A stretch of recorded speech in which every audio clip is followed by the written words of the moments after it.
California, the most populated state in the United States, is undergoing a surge in COVID-19 cases, prompting the governor to issue a regional stay-at-home order. Hello and a very warm welcome to WION VOA co-production, our weekly special and collaboration with Voice of America for all the latest stories from United States. I'm Akanksha Swaroop. Now, many businesses in the US are fighting back the coronavirus pandemic, saying the lockdown is unfair. VOA's Elizabeth Lee reports from Los Angeles. Signs are everywhere that life in California is again under lockdown. Either by state or local mandate, some of California's most populated regions are under a stay-at-home order, this time through the Christmas holiday. It's not about me, it's about them. I feel bad for them. Under the new order, restaurants must close their outdoor dining area and only serve delivery and takeout orders. Some restaurant owners are saying no. We're not going to abide by those orders. We cannot survive with takeout and delivery alone because we're giving 30 cents on every dollar through delivery up to the Silicon Valley apps. Many small business owners say this stay-at-home order is unfair. Retail stores can still operate indoors at 20% capacity, and the entertainment industry can continue, but nail and hair salons cannot. Barber Lou Garcia Reynoso received training to maintain a sanitary space and had complied with 2 shutdown orders since March, but not this time. It's not because we don't think it's real. We want to take all the necessary precautions. We want to do all of those things. But when we see big business continuing to be able to work, even though their people don't have the training that we do, it makes it a little bit difficult for us to continue to comply. Some business owners say it's also hard to follow orders from Governor Gavin Newsom when in November he attended a birthday dinner with a group of people after telling Californians not to have large gatherings. People who are writing the rules are breaking them themselves, and that tells us 2 things. Number 1, that they don't care about us, and or number 2, that they don't care about the rules or that things aren't serious enough for them to feel as if they should be following the rules. Well, I want to apologize to you because I need to preach and practice, not just preach and not practice. The California governor says the sharp increase in hospitalizations, stretching resources, is the reason why so many Californians need to stay home. California's stay-at-home mandate lasts at least 3 weeks and begins in any of the 5 regions in the state when hospital intensive care unit capacity drops below 15%. The problem is we don't have enough staff to take care of everyone. And that's really when things get dangerous in a hospital, is when we don't have enough staff to care for everyone who is very ill. As small businesses anticipate the economic fallout from the lockdown, doctors are bracing for what the Christmas holiday will bring. Governor Newsom says he does not anticipate another wave of COVID to hit the state because vaccines are on the way. Elizabeth Lee, VOA News, Los Angeles.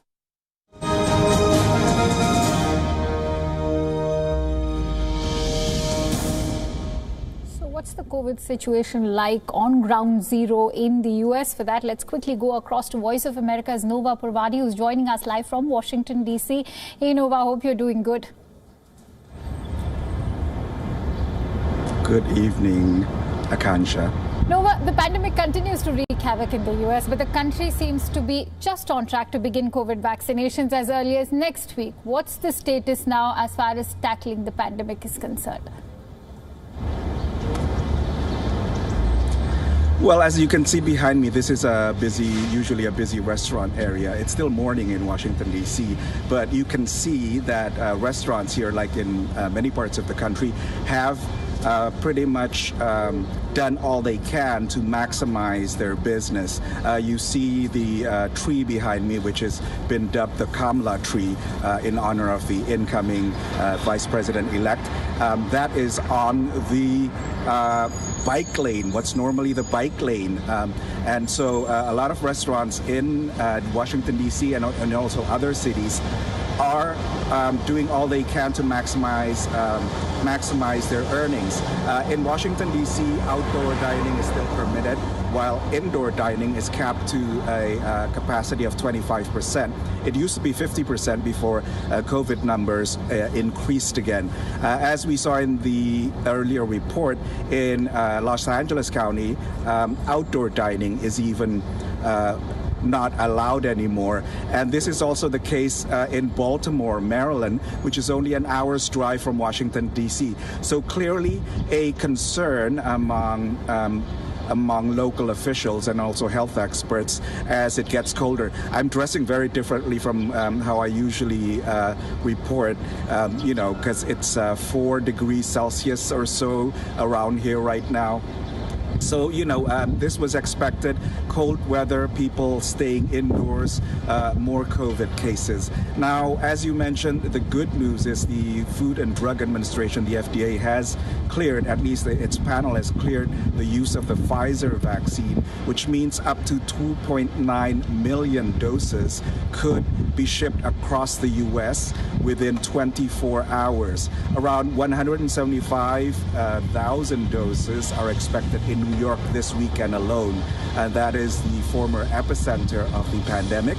And also a state which is seeing increased numbers and as well and wants to begin to turn the tide. Around 327,000 doses will go to California, the most populous state.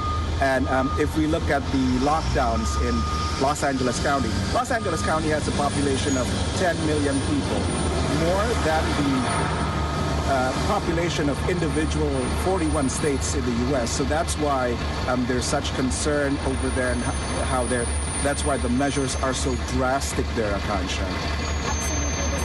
Also going to get more tense now with winter arriving, as we can see you're all clad in woolens and we don't mind you piling on more woolens. Having said that, Nova, what is the approach now being taken by the incoming Biden administration, and are they coordinating with the outgoing Trump administration at all? Well, of course, President Trump is celebrating the developments in vaccines. On Tuesday, he held a summit of Operation Warp Speed, which is the federal initiative to fast-pace the development of COVID vaccines. And of course, as we know, what usually takes several years has now taken months, if not a better part of the year. He had that summit in the White House, but did not invite the Biden transition team. Nor has earlier on in the transition has he been cooperative in sharing COVID information, even though intelligence information, for instance, President-elect Biden has been able to get access to those via Kamala Harris, who is a sitting senator. But a lot of these. But of course, the transition process was signed off on very recently, 2 weeks ago. So they have been coordinating or at least sharing COVID information, just this lack of direct communication. But at the same time, during the Operation Warp Speed Summit, President-elect Biden held his own press conference where he unveiled his own team, which were charged with health issues, including the Secretary of Health and Human Services, Javier Becerra, currently the Attorney General of California. And also, spelling out his approach once he's sworn into office on January 20th. A national mask mandate, which now doesn't currently exist, and also listening to scientists, and also his goal of having at least 100 doses of vaccinations for Americans within his 100 days in office. Now, he says within his 100 first days, COVID won't be over. But at least they can start to turn the tide, including in the mandate to wear masks. Now, before I reported to you, of course, I had to wear my mask here. And that is the mandate in cities like Washington, D.C. Right. But not all cities and not all states use it. And people liken this to being in one big pool, because America is one contiguous state like India, but allowing each part of the pool to to do whatever they please, Akansha. Right. Having said that, let's hope that things get better in the United States once Joe Biden comes to power. Having said that, we'll be talking a lot more about the transition of his team and what the expectations are, but just in a bit. Now, after 4 years of President Trump's America First policy, President-elect Joe Biden says his administration will reassert the nation's historic role as a global leader. Expectations at the United Nations are also high that the United States will re-engage at the world body. Voice of America's correspondent Margaret Bashir reports on this story. When he introduced his top national security and foreign policy officials last month, President-elect Joe Biden said they reflect that America is back. Ready to lead the world, not retreat from it. Once again, sit at the head of the table. Ready to confront our adversaries and not reject our allies.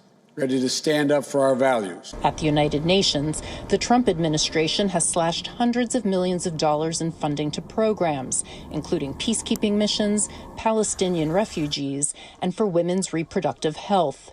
It pulled out of UN agencies like the World Health Organization and quit a major accord on climate action. Biden could win some international goodwill by quickly undoing some of Trump's policies. Experts say UN Secretary General Antonio Guterres will likely have more latitude with the new U.S. administration. I think we're going to see Guterres laying out some pretty ambitious plans in the year ahead on how to fight climate change and how to fight inequality, because in a sense he's liberated to promote ambitious ideas for international cooperation after a period in which he had to be enormously cautious to avoid offending Trump. Biden's nominee to be UN ambassador and member of his cabinet is career diplomat Linda Thomas Greenfield. America is back. Multilateralism is back. Diplomacy is back. At the United Nations, China moved to expand its influence as the Trump administration pulled back. Biden, I think, will want to limit Chinese influence, but does know that in some ways it's necessary to work with Beijing. Both allies and adversaries are eager to see how Biden and his UN envoy will translate this new U.S. leadership at the United Nations. Margaret Bashir, VOA News, New York.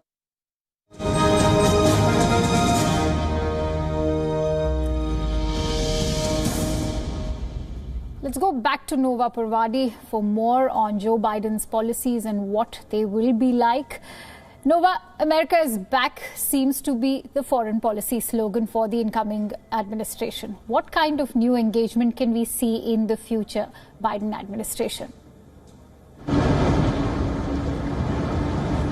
Well, the Biden administration, many analysts see, is going to be sort of a continuation of the Obama administration in terms of the approach to foreign policy, relying on allies, including from NATO, and also other allies in Asia like South Korea and Japan, and not rocking the boat too much in terms of relationships with these allies, and also getting tough on countries like North Korea, which during the Trump administration got a lot of overtures, at least to its leadership, with the 3 summits between President Trump and Kim Jong-un, but also very little progress in terms of denuclearization negotiations. Now, this is also a difference in approach because President Trump tends to emphasize personal relations with foreign leaders and more of a traditional sort of on-the-ground approach among lower officials on the ground, so that it relies on the usual machinery of diplomacy instead of top-to-top communication, and also a lot more certainty, perhaps, with the Biden administration in terms of no major differences But also we can see some continuity as well. China, the rise of China, is something that is being responded to pretty much the same across party lines. The fear of a super surveillance state, and also a state which has territorial ambitions both in South Asia and also in the South China Sea. Those are things that are going to be a challenge for President-elect Biden's incoming administration. But we're also more likely to see the usual engagement with allies and also with other nations instead of the mere confrontation and America first, which a lot of times ends up being America alone, Akansha. Absolutely. Quite a sharp contrast between the Trump administration over there and the Biden administration. But Nova, in terms of military policy overseas, what can we expect from Joe Biden's administration? Well, the interesting thing is one of the first things that was on the agenda in terms of the military. We remember during the campaign in 2016 that President Trump called NATO obsolete, although after he came into office, he said it's no longer obsolete. Now that is the bedrock of U.S. Security policy overseas is NATO, and that has undergone quite a shift during the past 4 years. But what has resulted from that shift has been an increase of spending by NATO allies to 2% of GDP as agreed upon. And this is something that the Trump administration, you have to admit, has managed to make a reality with countries, with member states chipping in more as demanded by President Trump. Whether this continues under the Biden administration, we don't know. But what we do know is there's going to be a less confrontational approach to NATO allies. And whether this gets the same results as the Trump administration, we have yet to know. One aspect of that is the withdrawal of thousands of soldiers from Germany, because Germany is considered to be one of the countries that are delinquent in paying up the 2% of GDP national security budget that is demanded by the U.S. administration under Donald Trump. But whether it seems that an incoming Biden administration would more likely reverse that decision and not pull out troops. And also in South Korea, the relations in the past 4 years have been dogged by haggling over the cost of keeping U.S. soldiers there. And perhaps now it can focus more on containing North Korea instead of being tested every time with the issue of payment and cost and how much, who's going to pay for whom. So this is the kind of, and also in India, the defense pact is not likely to be overturned or in any way lessened, but the U.S. will definitely continue to support countries like India, including with the defense pact that was signed right before the election. Just that this time it will be going through maybe more regular diplomatic channels rather than more spectacular summits between leaders, Akansha. I can certainly tell you, Nova, that the Indian administration is expecting precisely that. Having said that, thank you so much, Nova Poerwadi, for joining us live from Washington, D.C. and sharing in your precious inputs. We'll see you soon next week, same time.